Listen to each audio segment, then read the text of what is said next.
Picture this, a beast tamer, a total powerhouse, commanding monsters, nightmares, and mythical creatures straight out of legends. This isn't your average 9 to 5, it's an elite gig. Back in the remote sticks of Rella, once kids hit the big 1 to 2, a priest scans their souls to unlock their destiny. And Locke? He dropped a bombshell on the whole village. When the verdict came back, beast tamer. His crew was instantly all over him with the high fives, knowing he just pulled a 1% drop rate.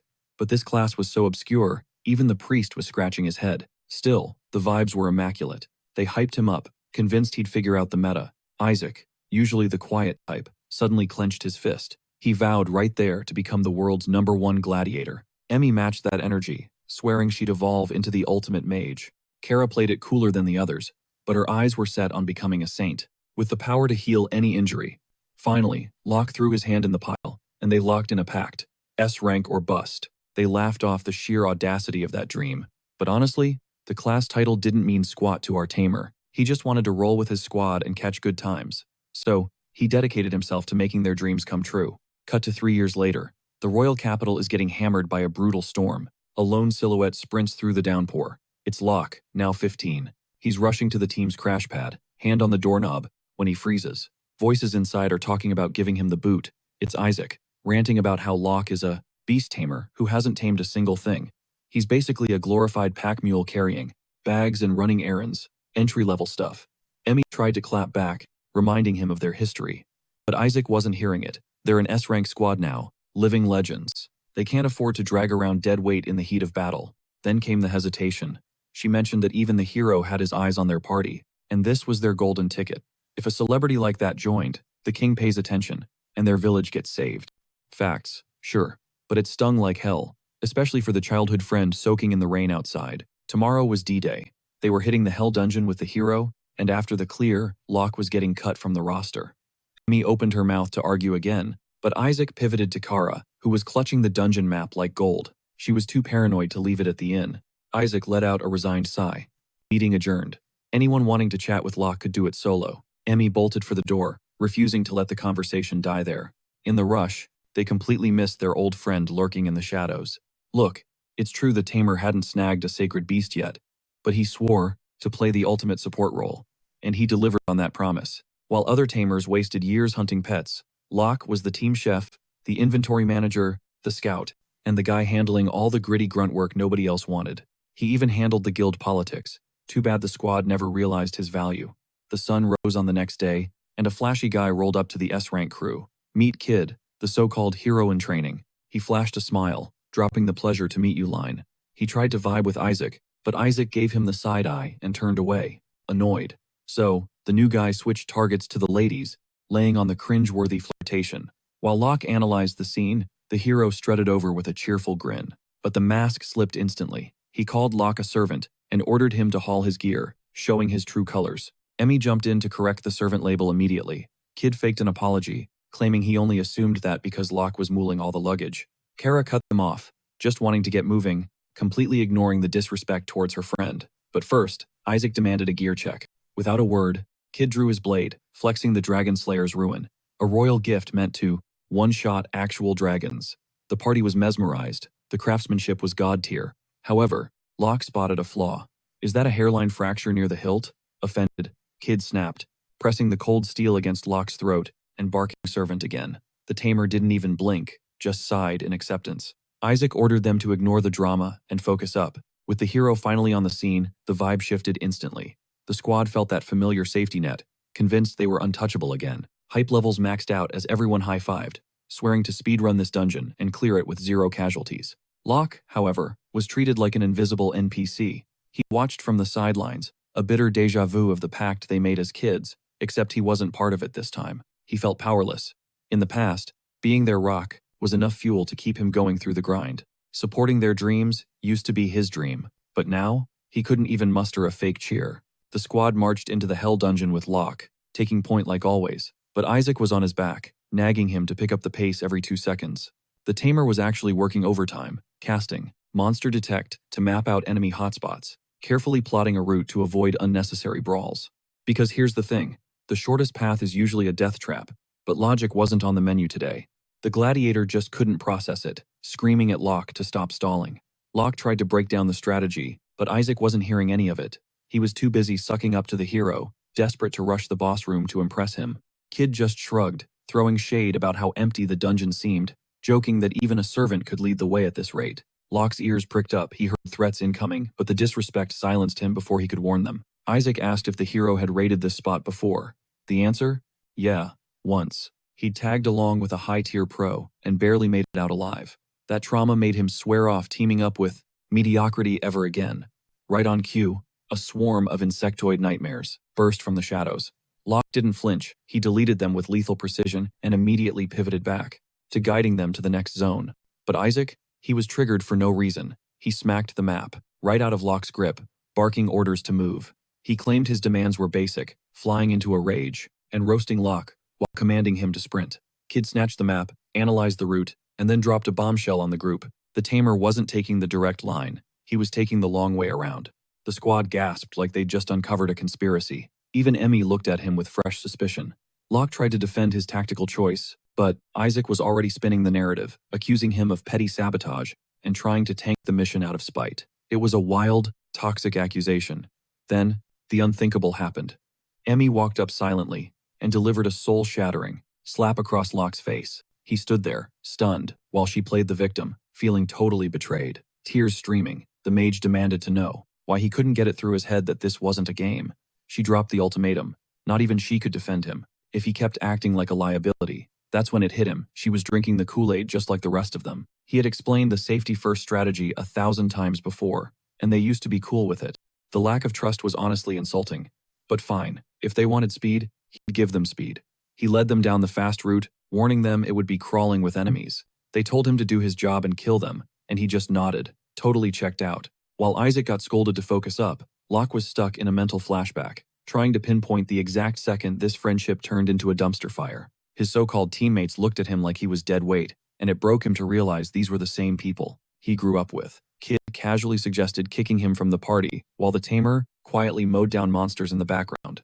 Finally, they reached the boss chamber, but the crew was absolutely gassed from fighting non-stop to get there. Massive doors barred the path. Seeing everyone panting, Locke suggested a quick breather to regroup. Isaac shut it down instantly, blaming Locke for wasting enough time already. Emmy shot him a look of pure disgust, saying it was riskier to keep him around, calling him an idiot who couldn't read the room. That was it. The Tamer dropped the polite act and just accepted the hate. His chill attitude triggered the gladiator, who rallied the squad, declaring his patience was officially at 0. The mage stayed quiet, but the saint nodded in agreement. They claimed he'd been useless for too long. So, Isaac dropped the hammer.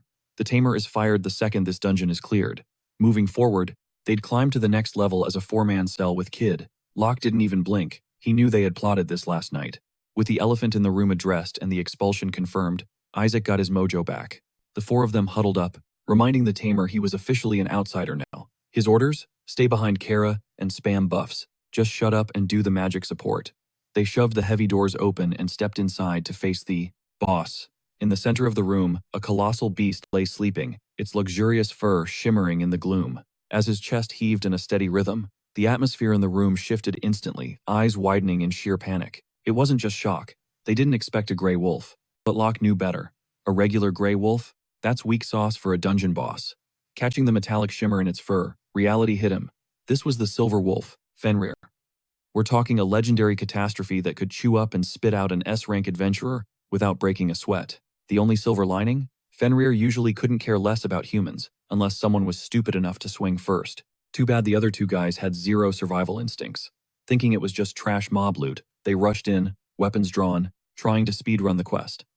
Locke screamed for them to fall back, realizing they were charging straight into a meat grinder, but it was too late. The reckless duo had already launched their attack, leaving the rest of the squad frozen in total disbelief. Despite the direct hit, the wolf didn't even flinch. Instead, the sound of shattering metal echoed. Kid's legendary Dragon Slayer sword just snapped like a twig. While Isaac stood there, confused why his attacks did 0 damage, Fenrir started circling them, his predator mode fully activated. A massive howl ripped through the air, shaking the dungeon to its core. The 2 girls hit the floor, legs turning to jelly just from the beast's aura, with Kara looking like she was about to pass out.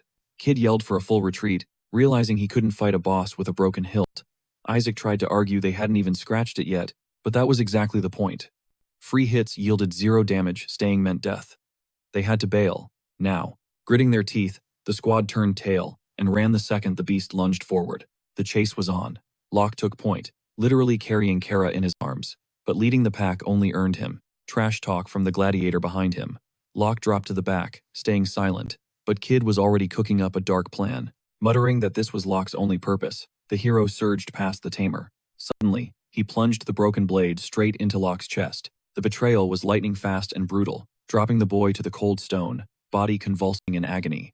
0 remorse shown. Kid grabbed a spare sword from their loot pile and ditched the heavy baggage, calling it a parting gift for the afterlife. Shouting to Isaac, he announced that the guy was finally a real member of the party now. Locke lay there, paralyzed by shock, as his childhood friend confirmed the sentence with a twisted smirk. Like he had expected this backstabbing all along, he watched the two men sprint away, wondering how far they'd actually get. As the wolf snarled and kept up the hunt, Locke watched Emmy dash right past him, not even glancing back, tossing a hollow apology over her shoulder for leaving him to rot.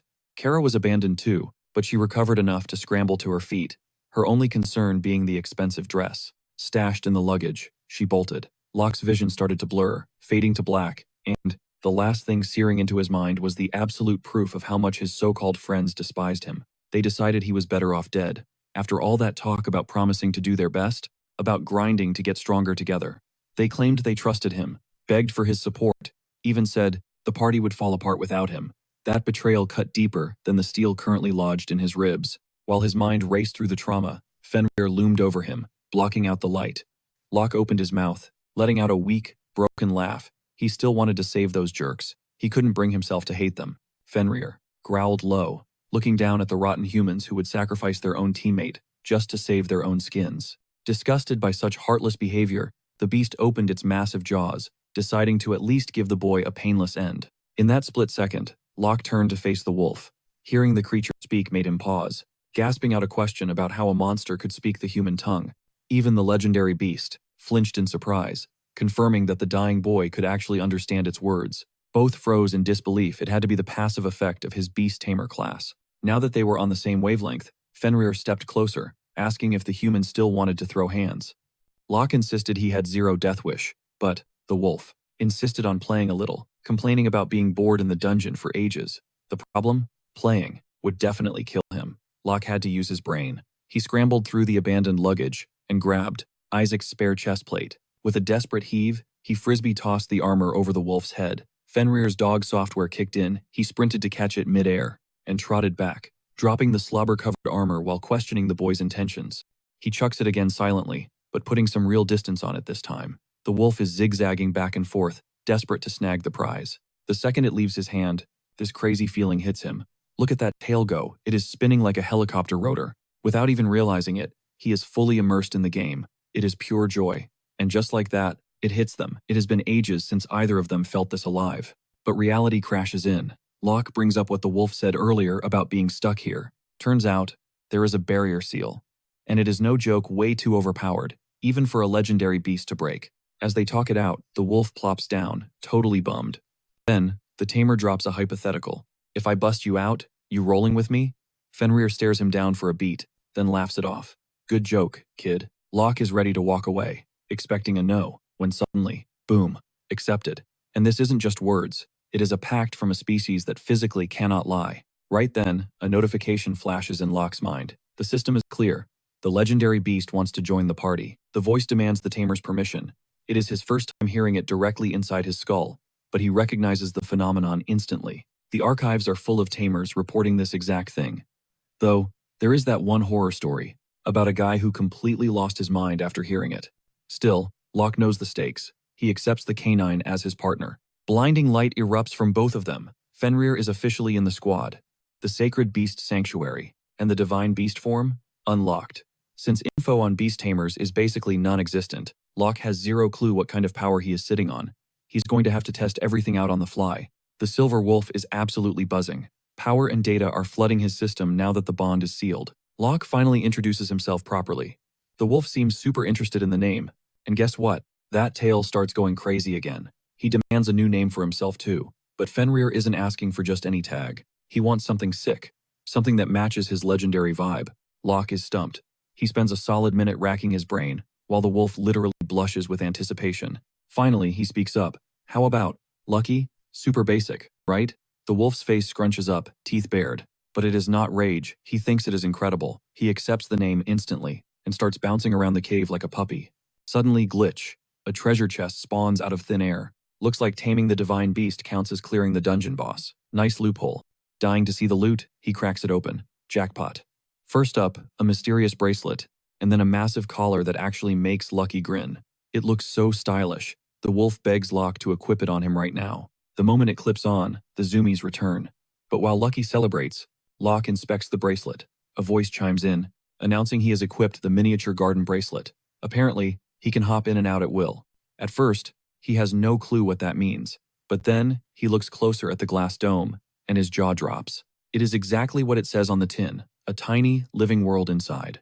Lucky, being the curious doggo he is, gets a little too close. His snout taps the glass, and zap, his whole body gets sucked straight into the bracelet. Locke freaks out, totally, not expected. Lucky, you good?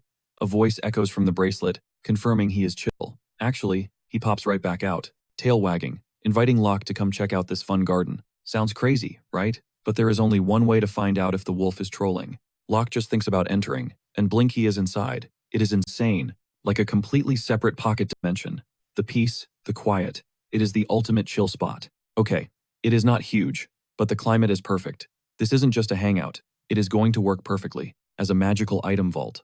Sure, inventory artifacts exist to store stuff in, pocket dimensions, but none of them can store living. Familiars like this. Lucky cuts through his analysis, asking, what's next, boss? Since his old life is pretty much over after today, Locke grins. How about we travel the world hunting down other divine beasts like you? The thought of building a squad makes that tail go supersonic. After all, there have got to be others out there, desperate for freedom just like he was. Now that is a solid mission. But first, gotta escape this dungeon. They exit the bracelet, and Locke hops on the wolf's back to ride out in style. Don't fall off. Locke grips that thick fur tight, grateful for the lift. Man, this is way faster than walking. Moving with that signature Fenrir swagger, they tore up the path. At this pace, hitting the stairs and the barrier was just moments away. Further up, Locke signaled a hard right. Lucky didn't get it. He hesitated, questioning the logic, since gunning it straight was obviously the express route. But Locke cut him off. The path ahead was crawling with monsters, and he wasn't interested in pointless brawls today. That earned a nod of respect from the Fenrir. Locke was sharper than he looked. But as the wolf turned his head to check the surroundings, he spotted the carnage. Sliced up insect carcasses littered the floor. They slammed on the brakes, curiosity piqued. Locke hopped off, scanning the loot while Lucky watched, confused. Sure, these monster parts would fetch a high price on the market, but apparently, they tasted gourmet too.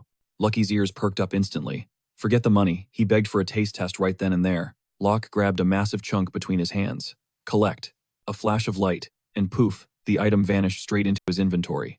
The familiar stared, completely awestruck by the tamer's storage skill. Locke got a hunch. Maybe they could multitask this? He wanted to see if they could auto-loot while mounted. He vaulted back onto the wolf's back and gave the command. But Lucky lacked finesse. His raw, legendary strength was just too much, and splat. The insect chunk exploded into mist. They both froze, staring at the mess, until the big bad wolf whimpered a quiet apology. Embarrassed, he tried again. This time, he moved his massive claws with surgical precision, determined to get a different outcome. The claw tip barely grazed the shell. Collect. But nope, same disaster. Instead of storing it, he sliced it clean in half. Lucky watched in horror as the potential snack crumbled to the ground. Well, lesson learned. Precise looting wasn't in his skill tree yet. The wolf slumped, visibly bummed out, but hey, he'd learn eventually. Right now, they had to focus on the main mission, breaking out of the seal that trapped the divine beast. Lucky shoved against the barrier, solid, impenetrable. Just like he said, it was insanely powerful. He sighed, accepting his fate. Fenrir muttered that this was probably the end of the road for them. Short trip, but a fun ride. Locke just smirked, cutting the melodrama, telling him it was way too early to quit. He ordered Lucky to hop into the miniature garden. The wolf's eyes lit up. He got the plan instantly. This was actually genius. He vanished into the bracelet without hesitation. Moment of truth. No guarantee this glitch would work against a god-tier barrier. At least, that's what Locke was thinking, until he simply walked right through, like it wasn't even there. Once he was clear, he summoned Lucky back out, and they celebrated the genius workaround. The rest of the dungeon escape? A total cakewalk? with Fenrir sprinting toward the exit, blurring past everything. When fresh air finally hit his face, the wolf turned to thank the human. Freedom still felt like a dream, but he was ready to ride or die with this guy. Locke felt the same vibe. He held out a fist, the universal sign of brotherhood. Lucky raised a massive paw to bump it back, then remembered he crushed the loot earlier and pulled back. Instead, he gently pressed his snout against Locke's fist, marking the start of something bigger than a simple partnership. For the first time in history, a beast tamer had successfully tamed a divine beast. Cut to the Adventurers Guild, dead center of the capital. A massive crowd was forming. Turns out, walking a mythical wolf turns heads. Locke saw this coming a mile away, but the guards were panicking, rushing in to protect the guild from the big bad wolf. Lucky just let out a bored yawn, while Locke tried to de-escalate. He's tamed, relax. But the guards were too busy freaking out to listen. Weapons drawn, tension spiking. Locke wondered if he'd have to fight his way out. Just then, a familiar face stepped out to investigate the commotion. Rika, the receptionist. She breezed past the guards, who immediately blushed and stepped aside and beamed at Locke. "Welcome back." Then she paused. Wait, wasn't he supposed to be grinding in the Hell Dungeon? Her thought process crashed as she locked eyes with the absurdly majestic wolf standing right there. Locke just laughed, playing it cool. "Oh, this? Meet my new familiar, Fenrir." At first, she thought her ears were glitching. Fenrir? Like the legendary world-ending wolf? Then she saw his face. He wasn't joking. Her jaw dropped, and she congratulated him on becoming the master of a literal god. The guards and the crowd overheard her, but their brains refused to process it. Taming Fenrir? That's impossible. But facts are facts. Now came the boring part, paperwork. He had to register the beast, so they ushered him inside. While Locke speed ran the registration process, Lucky just plopped down in front of the guild for a well-deserved nap. He gave Rika props for patching him up. Then she dropped a bomb, asking where the rest of his squad was at, which caught him off guard. That silence confirmed they were still MIA. He decided to keep it 100. Kid had driven a blade straight through his chest. The hero had left him in the dungeon to rot. Rika looked horrified, scrambling to ask if he was actually okay. Luckily, it wasn't game over. The hero's cheap sword had snapped in half before it could finish the job. Letting out a breath, Rika realized the shady rumors about the young hero were actually legit. Back in his rookie era, Kid entered a dungeon with a full crew. The only survivors to walk out? Just Kid and one other guy. Word on the street is he used his own homies as bait just to save his own skin. Flashback to a few hours ago. Yeah, that sounds exactly like something that Snake would do. Rika was still tripping though. She couldn't wrap her head around why he'd target the tamer of all people this time. Kid claimed it was because the MC was useless trash, laughing it off. But to Rika, that was total cap. That logic made zero sense. If you asked her, the tamer was the MVP, easily the most capable member of the whole team. Kid's excuse was weak, especially since he claimed the MC only did basic stuff anyone could handle. That's probably the lame excuse they used to boot him right in the middle of a raid. Rika wasn't having it. She argued that is absolutely not the mindset an S-rank adventurer should have. She swore the guild would nerf their rank down to B, maybe even lower for this mess. The MC was shook. He tried to defend them, claiming that was too harsh since they had some solid wins. But betrayal? That's a straight-up violation of guild law. Plus, the rest of the squad is still missing, which just proves they're total noobs without him. Rika laid out the hard facts. They haven't even cleared the exit yet. They're stuck in there with Kid, a psycho who'd commit any atrocity just to save his own neck. Hearing that, the MC bolted for the door. Rika yelled after him, warning that they'd probably just trash-talk him again, even if he saved their lives. She was probably right, but he couldn't just delete the good memories of them from his brain. So he decided he wasn't going back for love. He was going back to flex his gear in their faces. Rika didn't see that coming, but she vibed with it. She bowed goodbye, trying to hide her heartbreak as he ran off.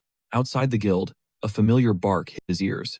He almost forgot Lucky was chilling right there. The local kids were climbing all over the beast like a jungle gym.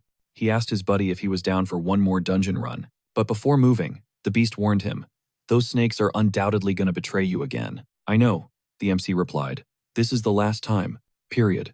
Seeing the fire in his eyes, Lucky knew there was no stopping him. Total respect. The beast said, "Peace out to the kids," tail wagging like crazy. The MC hopped on his back, and they zoomed back toward the dungeon at mosh speed. Meanwhile, on the 5th floor, Kid was chewing out the squad for getting lost without a map. Isaac clapped back, screaming that Kid wasn't doing any better. Suddenly, they missed their old guide. Emmy frowned, looking defeated. The hero roasted them, calling them worthless slugs who didn't deserve S-rank status. Isaac defended himself, yelling that they just sprinted up from the 10th floor. Of course they were gassed. He told Kid to stop acting high and mighty when he couldn't even swing his own weapon right.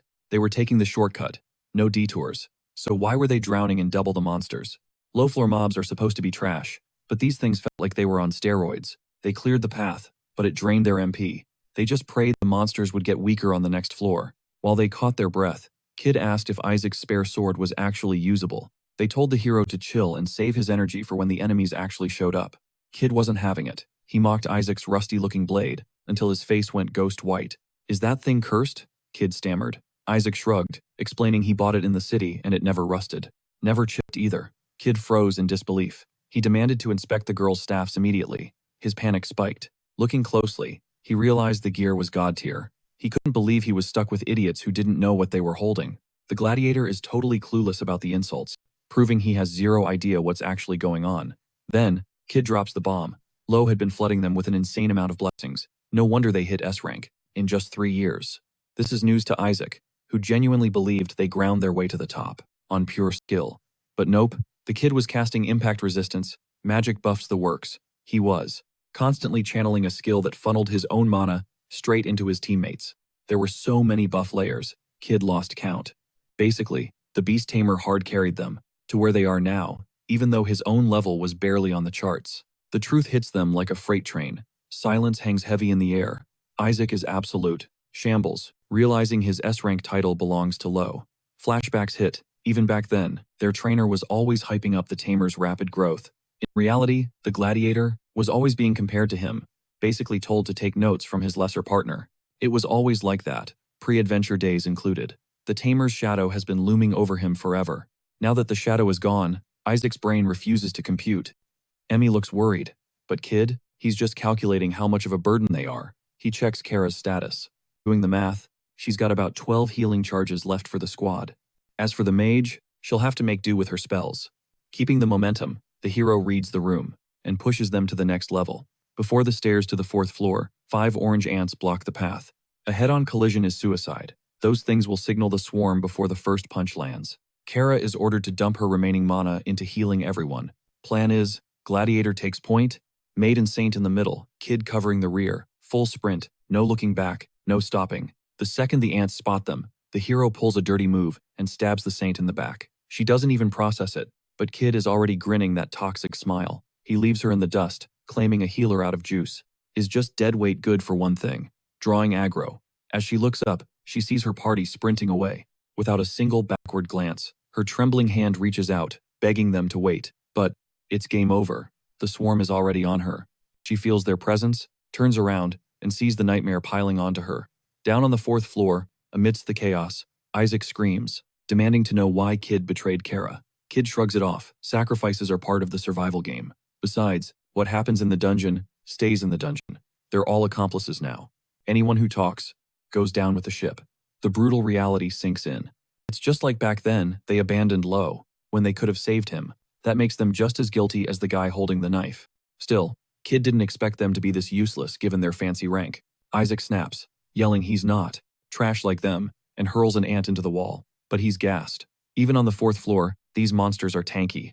Blue ants shouldn't be this tough. Before, they were fodder, barely worth the XP. He remembers the revelation about Lo's infinite buffs. It makes his blood boil, but rage won't save him from the enemies flanking them. Just as he's about to get wrecked, the Beast Tamer bursts onto the scene, Lucky tearing the monsters to shreds. Everyone is stunned. Seeing the guy they left for dead, they stare in disbelief. He's perfectly fine, riding a divine beast. He tells them he crawled back from hell, putting the traitors on edge. Fenrir suggests wiping them out, since no one would know anyway. Lo is ready to throw hands, but Emmy screams, begging her old friend to save Kara, trapped on the 5th floor. Lo immediately clocks what these heroes did. Standard behavior. Kid smiles, claiming it was the only play. Lo curses them out, unable to believe this garbage. Passes for heroes, let alone childhood friends. Lucky, with a smug look, highlights their total lack of remorse. Lo has to accept the reality, but he's not leaving the Saint behind. He calls on his familiar. The wolf is ready to show some mercy. He locks in, trying to track Kara's scent, that overwhelming perfume she used to mask the dungeon stench. Ignoring everything else, he listens to his partner and blasts off, leaving those random adventurers eating his dust. While the two guys glare daggers, Emmy just watches, face twisted with guilt. In no time flat, our duo hits the 5th floor, and it is straight up carnage immediately. One swipe from Fenrir obliterates entire waves, but the swarm is endless. It's like a tide of nightmares pouring out of the nest, drawn by the scent of fresh meat. They're so thick, they actually start crawling up Fenrir's fur. But Locke? He just smirks. He pushes forward to save his friend, totally unbothered. Losing Lucky isn't even a possibility in his mind. They crush the ant army. The divine beast notes their chemistry is fire, and Locke has to agree. It is the first time he has ever felt this synced with a partner. Their moves flow together perfectly, making the battle look easy. Once the trash mobs are cleared, they shift focus to hunting down Kara. They scour the area and finally spot her crushed on the ground, totally motionless. It hits him hard, memories of their time together flashing back. She used to nag him for feedback on her healing bruise. She was the team's dedicated healer. Back then, her whole world revolved around patching them up after dungeon raids. He scoops her up into his arms and forces a potion down her throat, the very one he created, thanks to her inspiration. Now he is betting everything it saved her. He holds her tight, praying for a miracle. In a weird way, he is grateful for everything she did. Suddenly, she hacks a cough, and her eyes flutter open. He gives her a light tap on the cheek to snap her out of it. She blinks, fully waking up, and looks totally bewildered to see Locke alive. She assumes she kicked the bucket, and this is the afterlife. Tears start flowing as she apologizes for abandoning him when things got real. She calls herself unforgivable for betraying such a kind friend. Locke cuts her off, it's all good now, but he decides to troll her a little. He says there is one tiny problem, even in heaven. He points at Lucky, and acts like they are both dead, claiming they have to defeat the underworld boss, Fenrir, to level up to the next realm. She stares blankly, trying to compute. The second it clicks, she passes out from sheer terror. Lucky rolls his eyes, clarifying that Cerberus is the Hell Guardian, not him. Locke realizes they need to head back to the city and tells the wolf to carry Kara. Lucky looks offended, grumbling that his back is VIP access only, but eventually caves to the boy's demand. Locke thanks him for being cool about it. Suddenly, he spots a crack in the cave wall. Looks like a secret entrance to another ant nest. Lucky lights up instantly. Dude wants ant eggs. He is practically drooling thinking about the flavor. Distracted, the wolf bounds down the path, leaving Locke in the dust.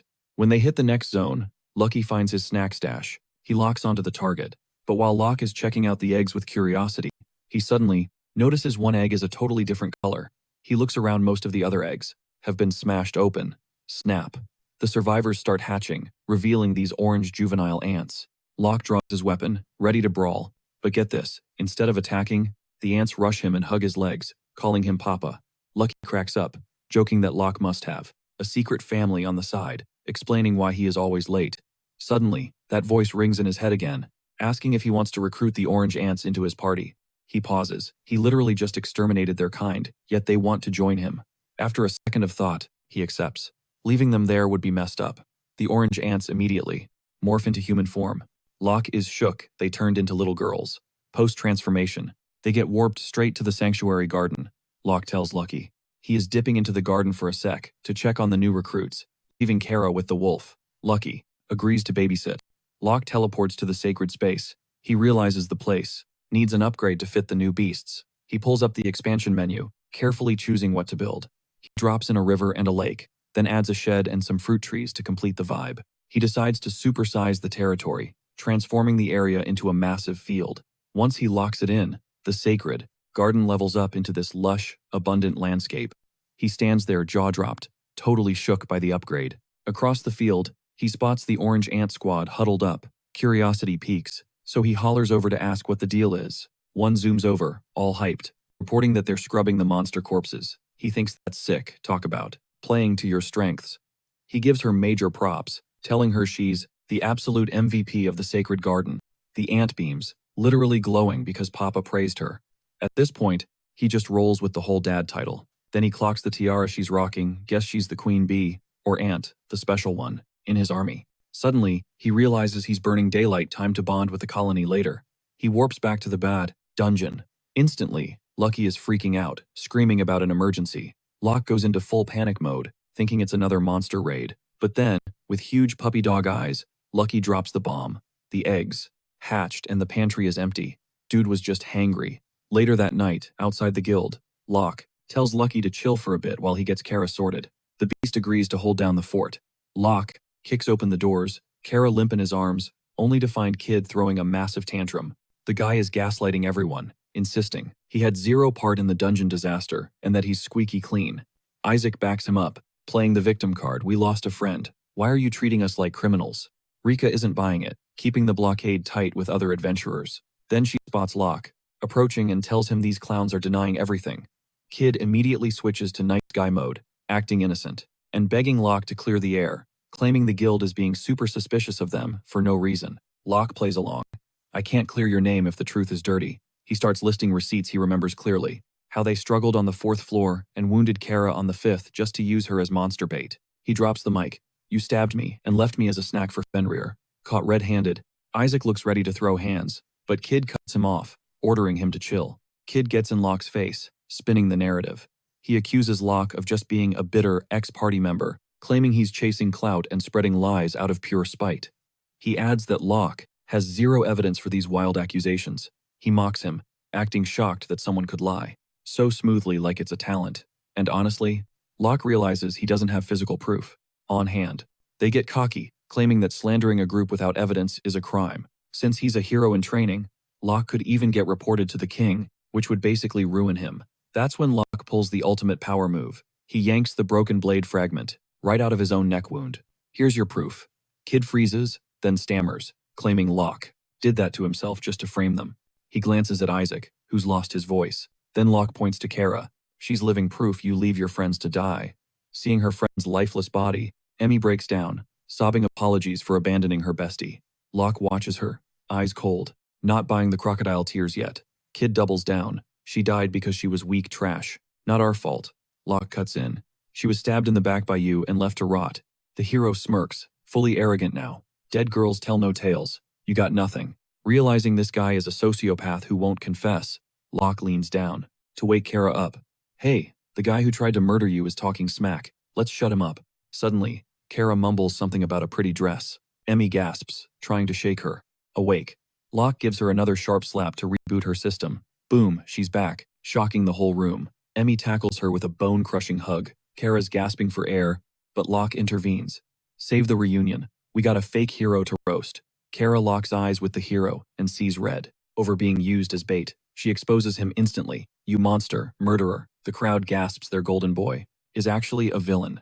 With the smoking gun right there, Rika steps up and starts reading. Kid his rights, listing every single violation of the adventurer's code like a grocery list. Even if he is weighing the heavy sins on his conscience, the hero decides to strip himself of the title.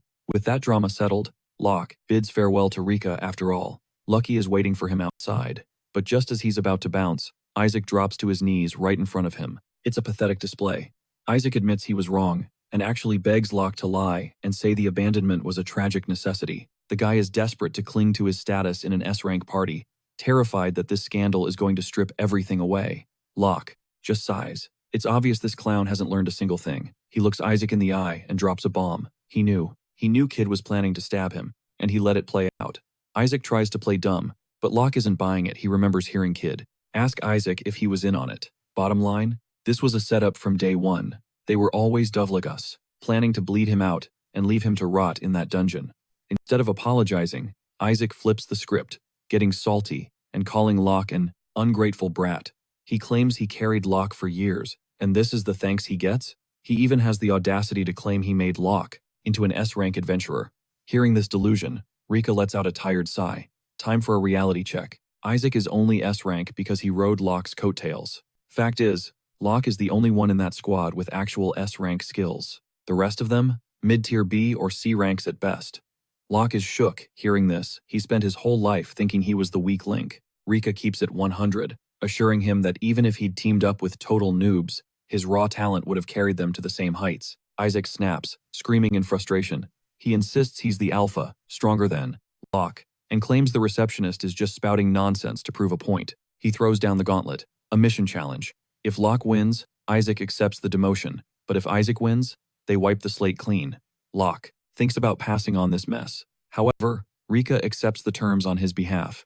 Still, our MC makes one thing crystal clear. He ain't joining another party right now. Rika counters, suggesting he pair up with a rookie E-ranker to prove he can lead. If he pulls that off, she promises a reward that's actually worth his time. Since it's his first solo run, the nerves are hitting, but Locke accepts Isaac's challenge. Emmy and Kara are hopping in on the mission too. But Kid, he's benched. The so-called hero is officially under suspicion for murder. Kid just smirks, acting like he's untouchable. He claims that dirt is ancient history and impossible to prove now. But hold up, plot twist. A cloaked figure in the crowd screams out that he's got the receipts to testify. The guy drops the cloak, and Kid's face goes pale. He reveals he was part of an E-rank squad called Obsidian Lance, and they were Kid's previous victims. The hero immediately screams Cap, trying to deny it, but the witness doesn't stop. He drops the location where it went down, the Dungeon of Extinction. With zero fear, he exposes the truth. The hero attacked his own teammates and used them as live bait to save his own skin, pulling the exact same move he tried on Locke's group. The survivor tried to save his crew, but it was already too late. Still grieving, he dragged himself back to town and spilled the tea to everyone about what happened, but nobody believed a word. They all sided with the Golden Boy because of his shady connections to the royal capital. Crushed by guilt, he apologizes for not being strong enough to stop history from repeating itself. The crowd is shook, realizing how toxic and evil their hero really is. Rika steps up, declaring that this time, he isn't walking away. The evidence is stacked. Kid grinds his teeth, losing his cool and calling everyone pathetic. Mask off literally and figuratively.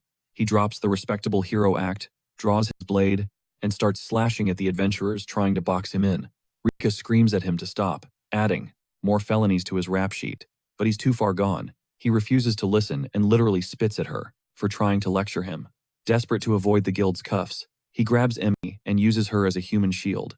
Locke tries to talk him off the ledge, telling him it's not too late to surrender. That just triggers him more. He goes full psycho, cursing the guild and everyone around him for his downfall, demanding a path out if they want to see Emmy alive. As the crowd parts with caution, Kid makes a break for it, dragging Emmy by her clothes. Locke immediately sprints after them, but then, surprise, Kid and Emmy are already face-planted on the dirt. Lucky the MVP intercepted the escape plan. The hero is down for the count, and the divine beast is looking mighty proud of himself. Locke thanks Lucky for the clutch save and the takedown. The guards finally pile on Kid, securing him. Locke and the squad watch as the trash gets taken out, dragged straight to a Locke cell. Locke turns to his divine beast, giving him one more thank you for having his back, before shifting his focus. Locke tosses their gear back at them like it's trash. Total power move. Emmy steps up, looking completely defeated with her head hanging low. She's practically begging for forgiveness, guilt written all over her face for betraying him. Locke keeps it cool, telling her to just chill. He says he's over it. But then Isaac butts in, acting like nothing happened, casually telling Locke he can have his old spot back. The audacity. Like, let's just squash the beef and move on. Isaac thinks it's that easy, but Locke just lets out this heavy, tired sigh. He sees zero remorse in Isaac's eyes, so Locke hits him with a hard, nope, there is absolutely no chance he's going back. That reunion tour? Cancelled. Isaac takes it personally, grinding his teeth so hard you can practically hear them crack from the rage. Then Kara slides in, trying to finesse the situation.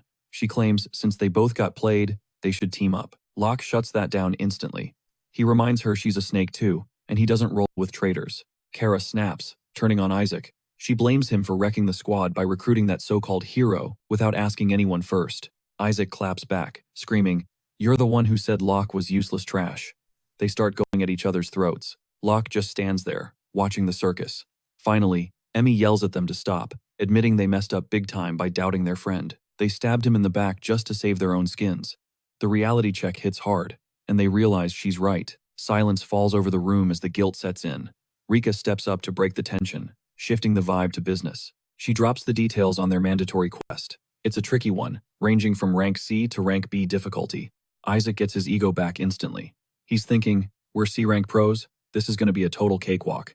But Locke is actually reading the fine print. He notices something specific about what Isaac's crew has to hunt. They need to farm specific drops, orango eggs, green frogs, and rainbow butterflies. And they only have 1 week. Locke asks if they can actually handle that, but Isaac completely brushes off his concern. He swears he can do anything to prove he's superior to Locke.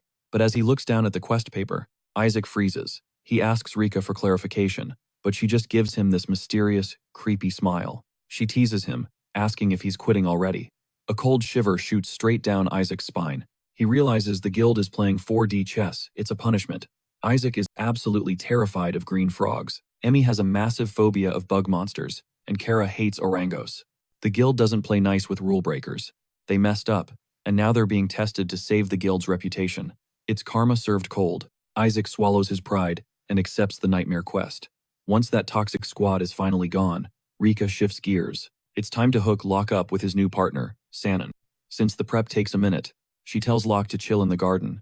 As they head toward Sanon's quarters, Rika gets curious. She asks what his biggest red flag is in a teammate. Locke doesn't hesitate for a second. Betrayal.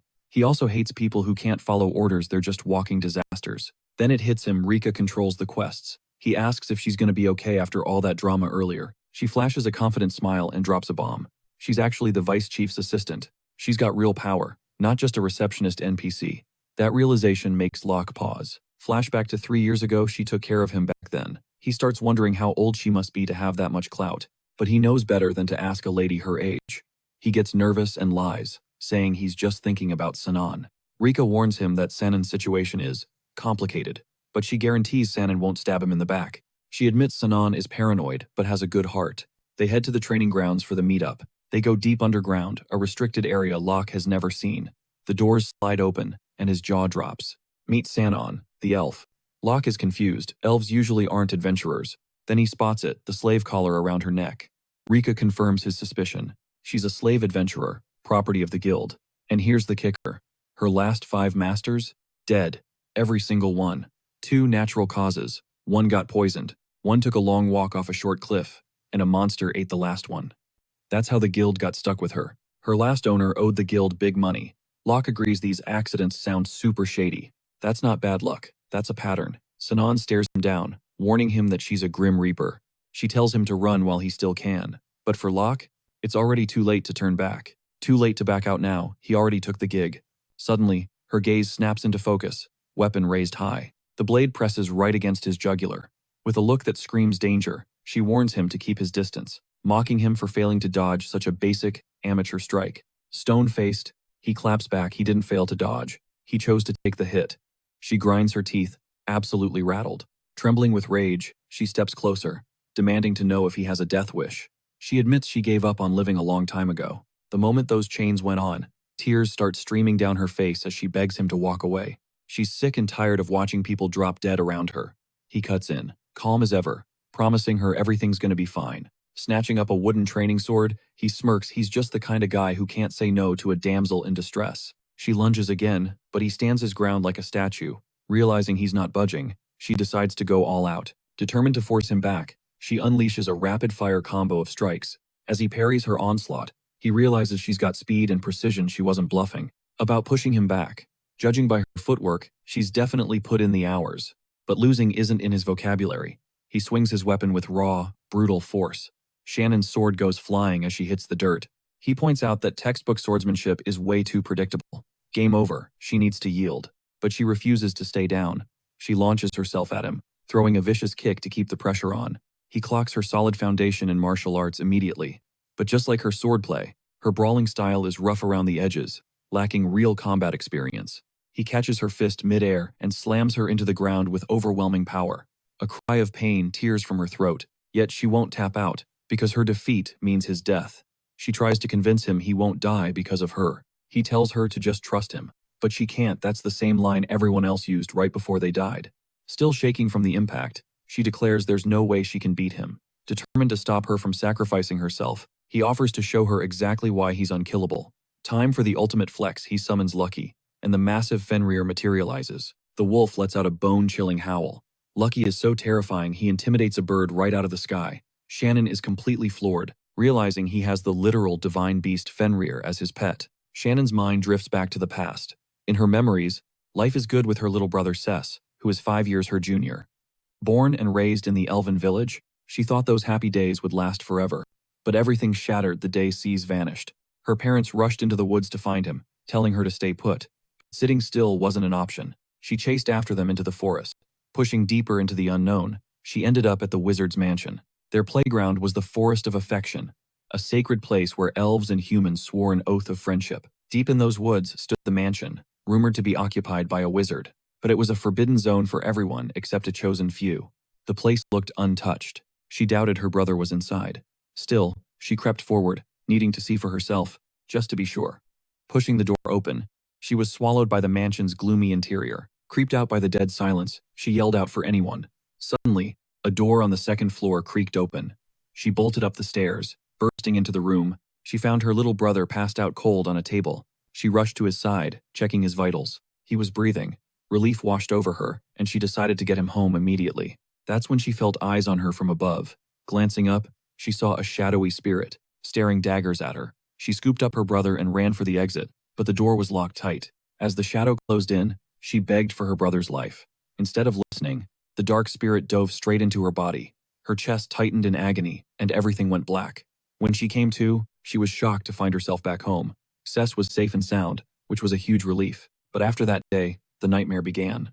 Living creatures around her started dropping dead, and with every death, the victims grew larger and larger. Then the worst-case scenario hit. The family horse dropped dead. She tried spilling the tea to her parents about the strange vibes, but they totally gaslit her. Terrified that her fam was next on the chopping block if she stayed, she made a brutal choice. She decided to ghost the village to save them from the bad juju she was carrying. But since she was just a sheltered village girl with zero street smarts, she ended up getting slapped in chains and sold into slavery. Luck turned around when she scored a master who was actually a total sweetheart. This old-timer schooled her on the world, leveling up her stats from clueless to woke so nobody could ever play her like a fiddle again. But happiness is fragile. 18 months later, the old man passed away peacefully. Deep down, she knew she was the toxic factor, even if she didn't want to admit it. Then the body count started rising. Master number 2, dead from sickness in just 3 months. The third guy took a nosedive off a cliff in under a week. The fourth one, straight up deleted himself with poison, and number 5 got shredded by beasts. She was so done with being a walking death sentence for everyone she touched. After that disaster streak, she earned the savage nickname the Reaper, and begged to be thrown in solitary, just to stop the collateral damage. But the guild wasn't hearing it. By the time they took her in, she was mentally fried and hanging by a thread. That's when Rika stepped into her cell, dropping an offer to join a squad as an adventurer. Thanks to her massive trauma, she was in her lone wolf era. To dodge teaming up with anyone, she'd trauma dump her backstory immediately, sending adventurers running for the hills. Sometimes she'd literally throw hands just to stay solo, protecting her isolation. Until she met this one guy, stubborn as a mule, who refused to catch the hint, greeting her with a wholesome smile instead of fear. She tried to ghost him like the others, but he wasn't quitting. She heard rumors he got booted from an S-rank party, but his power level was off the charts. Desperate, she went full tryhard in their duel. To scare him off, she threw everything she had at him, but the dude just kept walking forward like a tank. Then the bomb dropped. His partner was the legendary beast, Fenrir. It felt like a fever dream. She flashed back to how everyone treated her like a plague because of her curse. She had resigned herself to suffering until the bitter end. But meeting Locke? Total game changer. For the first time in her tragic life, she felt a spark of hope. Maybe, just maybe, she could break this curse and actually see the world. With that thought living rent-free in her head, her system crashed from the emotional overload. She passed out, but for once, she looked totally at peace. Rika hauled her off for some much-needed R&R, while Locke watched the whole thing with a mission-accomplished vibe. Locke's attention shifts to Fenrir. The divine beast is low-key panicking, thinking his earlier howl was a flop, but Locke chills him out, assuring him it was clutch, and stopped the brawl perfectly. Hearing that, the big guy finally relaxes. Then the question is, what to do with the bird that dropped out of the sky, mid-howl? The system asks Locke if he wants to recruit the feathered friend, who is basically begging to join the squad. Locke swipes right, accepting the bird and sending it to the sanctuary. Lucky immediately wonders if the bird tastes like chicken, but Locke shuts that down fast. Friends are not food. Right then, he spots Sannon and checks in to see if she's cooling off. She hangs her head, apologizing for going aggro on him earlier. Locke plays it cool, telling her he gets it. She was just doing what she thought she had to do. She thanks him and drops a truth bomb. She wants to explore the world with him as her guide. He digs her honesty and promises to team up. She's down, and they seal the deal with a fist bump. Lucky gets hyped for her and tries to copy the fist bump. She says it's all good, instantly vibing with the wolf. Suddenly, Lucky clocks something dark. He confirms she's under a nasty, evil spirit curse that sucks the life out of everything around her. If they don't fix it, it's literally going to game over her. Since this has been haunting her forever, she asks if there's any cheat code to break the curse. But Lucky's got nothing, and Locke admits he's clueless about curses too, so he's no help. Then, Lucky bows his head for a sec and chomps down on Locke's head. While Locke is panicking, covered in wolf drool, a massive data dump of knowledge floods his brain. After processing the info, Locke realizes his familiar is actually insanely OP. Now, armed with intel, Lucky hypes him up to find a fix and purge that curse for good. Just then, Guildmaster Titus and Rika bust into the room, interrupting the moment. Locke is completely blindsided by the surprise visit, totally caught off guard. He was absolutely shook by this sudden drop-in. Locke stares in total disbelief. Did he just hear that right? Titus is actually refusing to let him purge the curse. Here is the catch. Sinan is technically guild property a slave, and according to the bureaucratic rulebook, no unlicensed random is allowed to perform a high-level dispel ritual. Locke calls absolute garbage on this red tape because they are sitting on a ticking time bomb and Sinan could get wrecked. Titus raises a hand, warning Locke he is starting to crash out like Isaac, letting emotions drive the bus. That hits home. The kid cools off and mumbles an apology. Titus softens the blow, telling him to take a breath, admitting things have been chaotic lately. Locke nods along with the guild master, but then his brain clicks. He spots an opening. He asks the million-dollar question. If Sinan stops being an employee, can I break the curse then?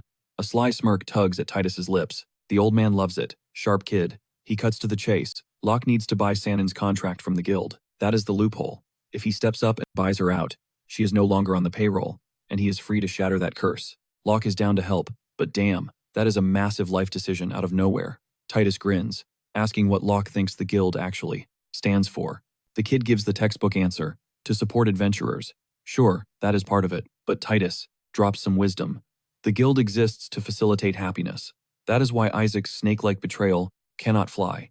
Kicking them out would be the standard move, but that wouldn't teach those clowns a thing. He wants this mission to be a wake-up call. He wants everyone to find their happy ending, especially Locke, who took all that heat from his toxic ex-party. Titus shifts his gaze to Sanon. She has been through the grinder too, yet she still puts others first. In a lot of ways, these two are cut from the same cloth. They know what real struggle tastes like. Honestly, they would make a killer power duo.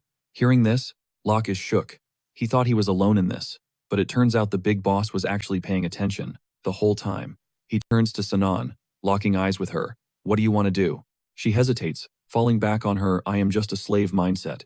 But deep down, if she had a say, she wants to roll with Locke. That seals it. He is taking her. He asks for the price tag, but Titus waves it off. What a coincidence. The mission reward covers her cost exactly. Locke scratches his cheek, thinking that is way too convenient to be an accident. Deal signed. Locke steps up to delete that curse, implanted by the dark spirit. He starts chanting the dispel mantra, dragging the entity out of Sanon's shadow. But the thing fights back. It tries to jump bodies and consume Locke entirely. He grits his teeth, pushing harder, until a blinding white light erupts from his hands, obliterating the shadow into dust. Locke collapses. Running on empty, Titus gives him props for the clean work. Locke gasps out a thank you, grateful for the guidance. Then Titus drops a bomb. For a first-timer, breaking an archdemon's curse is absolutely insane.